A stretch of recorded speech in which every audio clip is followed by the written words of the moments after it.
Hi, fifth grade. I am going to be continuing with the read aloud for this week. So we'll be on page 45, and it's titled Choose Kind.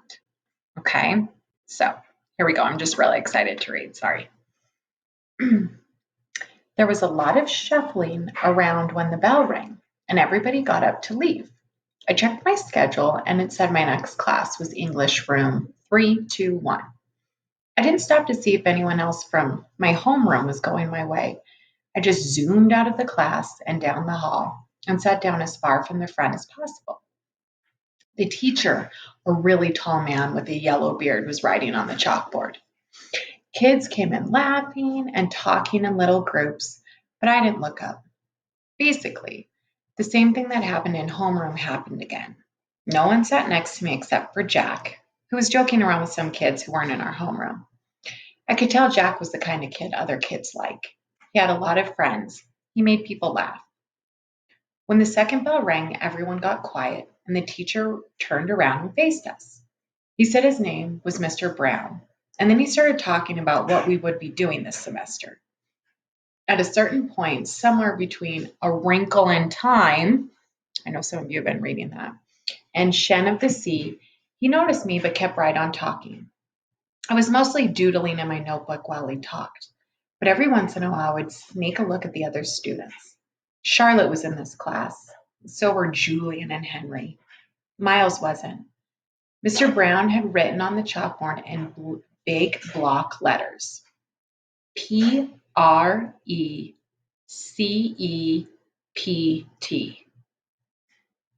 Okay, everybody write this down at the very top of the first page in your English notebook. As we did what he told us to do, he said, okay, so who can tell me what a precept is? Does anyone know? No one raised their hands. Mr. Brown smiled, nodded, and turned around to write on the chalkboard again. Precepts equals rules about really important things. Like a motto, someone called out.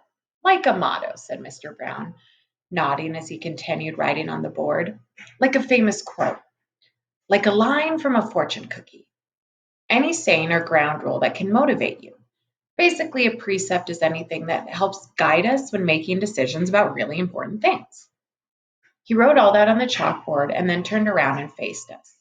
So, what are some really important things? He asked us. A few kids raised their hands, and as he pointed at them, they gave their answers, which he wrote on the chalkboard in really, really sloppy handwriting. Rules, schoolwork, homework. What else? He said as he wrote, not even turning around, just call things out. He wrote everything everyone called out. Family, parents, pets.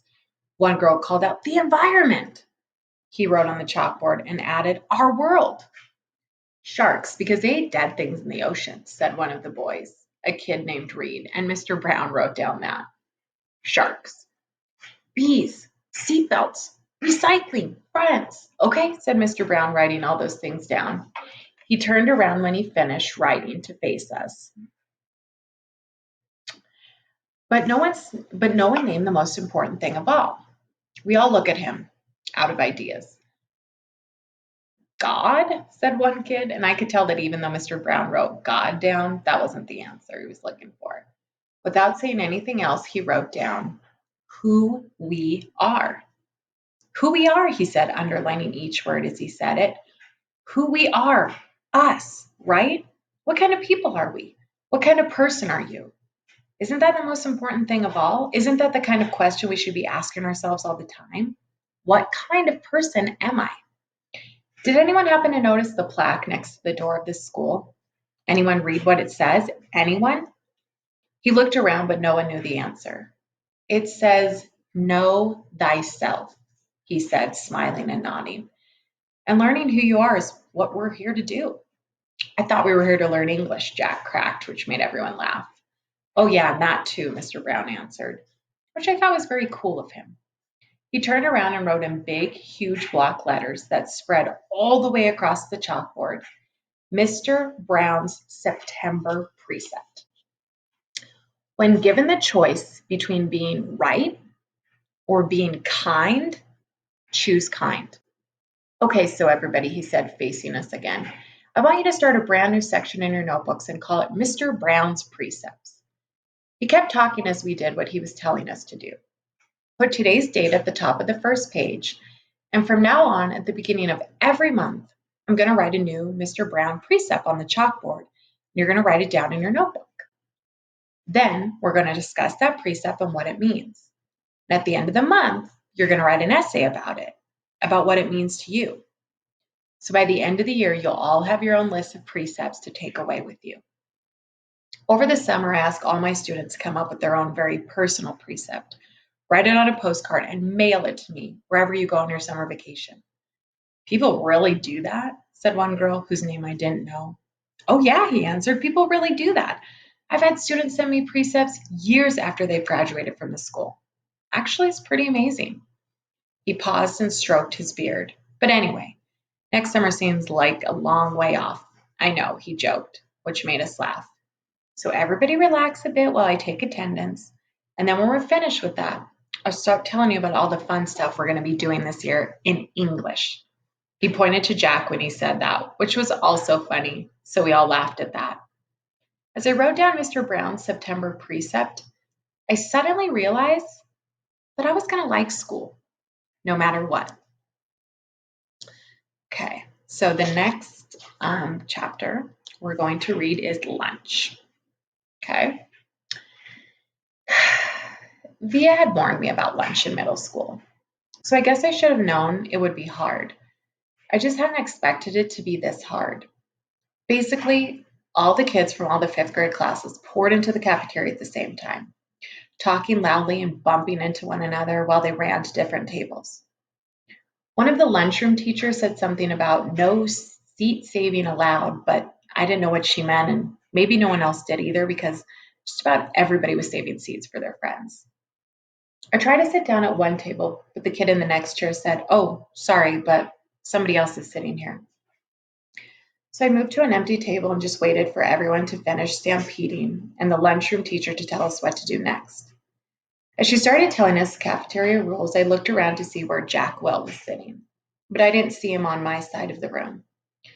Kids were still coming in as the teacher started calling the first few tables to get their trays and stand on line at the counter. Julian, Henry, and Miles were sitting at a table toward the back of the room. Mom had packed me a cheese sandwich, graham crackers, and a juice box, so I didn't need to stand on line when my table was called. Instead, I just concentrated on opening my backpack, pulling out my lunch bag, and slowly opening the aluminum foil wrapping of my sandwich. I could tell I was being stared at without even looking up. I knew that people were nudging each other, watching me out of the corner of their eyes. I thought I was used to those kinds of stares by now, but I guess I wasn't. There was one table of girls that I knew were whispering about me because they were talking behind their hands. Their eyes and whispers kept bouncing over to me. I hate the way I eat. I know how weird it looks. I had a surgery to fix my cleft palate when I was a baby, and then a second cleft surgery when I was 4, but I still have a hole in the roof of my mouth. And even though I had jaw alignment surgery a few years ago, I have to chew food in front of my mouth. I didn't even realize how this looked until I was at a birthday party once. And one of the kids told the mom of the birthday boy he didn't want to sit next to me because I was too messy with all the food crumbs shooting out of my mouth. I know the kid wasn't trying to be mean, but he got in big trouble later, and his mom called my mom that night to apologize. When I got home from the party, I went to the bathroom mirror and started eating a saltine cracker to see what I looked like when I was chewing. The kid was right. I eat like a tortoise. If you've ever seen a tortoise eating, like some prehistoric swamp thing. Okay, so the last chapter I'm going to read is called The Summer Table. So he's still at lunch. Hey, is a seat taken? I looked up and a girl I never saw before was standing across from my table with a lunch tray full of food. She had long, wavy brown hair and wore a brown t-shirt with the purple peace sign on it. No, I said. She put her lunch tray on the table, plopped her backpack on the floor, and sat down across from me. She started to eat the mac and cheese on her plate. Ugh, she said after swallowing the first bite. Should have brought a sandwich like you did. Yeah, I said, nodding. My name is Summer, by the way. What's yours? August. Cool, she said. Summer, another girl came over to the table carrying a tray. Why are you sitting here? Come back to the table. It was too crowded. Summer answered her. Come sit here. There's more room. The other girl looked confused for a second. I realized she had been one of the girls I had caught looking at me just a few minutes earlier, hand cupped over her mouth, whispering. I guess Summer had been one of those girls at the table, too. Never mind, said the girl, leaving. Summer looked at me, shrugged, smiled, and took another bite of her mac and cheese. Hey, our names kind of match, she said as she chewed.